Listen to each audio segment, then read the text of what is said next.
lang.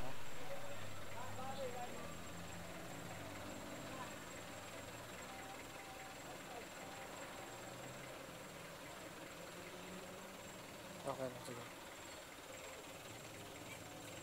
Late ka na, ma'am.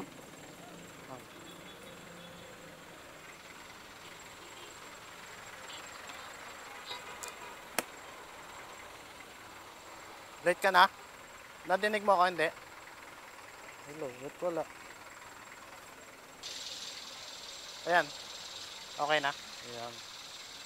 Parang...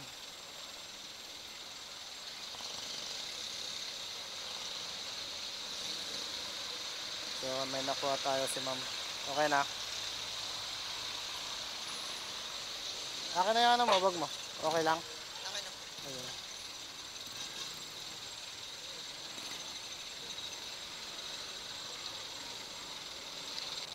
Short trip tayo.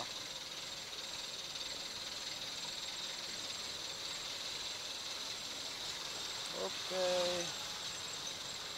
Passenger natin.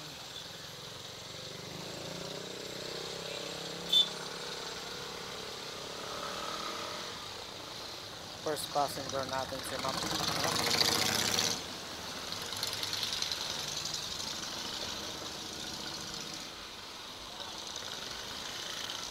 Uy. Kabuhol-buhol na.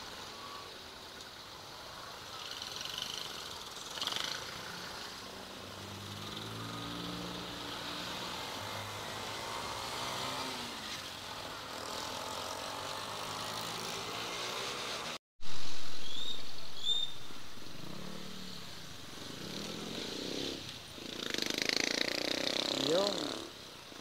Okay na. Sige. Oh. Oh, nalaglag. Nalaglag.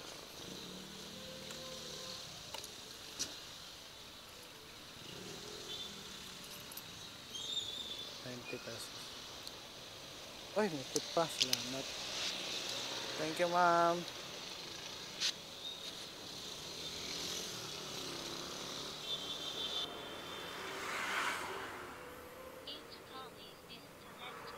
So, binigyan tayo ni ma'am ng ano, yung 90 pesos na fare niya, naging 115. Oy! Oh. Woo! 150, no? Ang saya naman. Masaya. Aha, ano to? Centro Mall Antipolo. May mga ano talaga ngayon. May mga customer talaga na galante. Woohoo! Sana all. Hintay tayo ng booking. Katatapos lang ng booking natin. So syempre yung top up natin, yung pera niya sa atin na mabubulsa. Pero yung top up ko, mababawasan siya ng 20% ng 90. Oh, yun, ganun yun. Kaya hindi lahat ng kita, yun na yun. May bawas kami, 20%. So kapag meron din promo si Joyride na kapag ka ikaw ay naka 140 rides, magiging 15% yata yung ano mo, 15% na lang yung kaltas. Ayun, 140 a month. Tama ba? Hindi ko alam eh, hindi ko maano. Pero kailangan mo i-beat yun.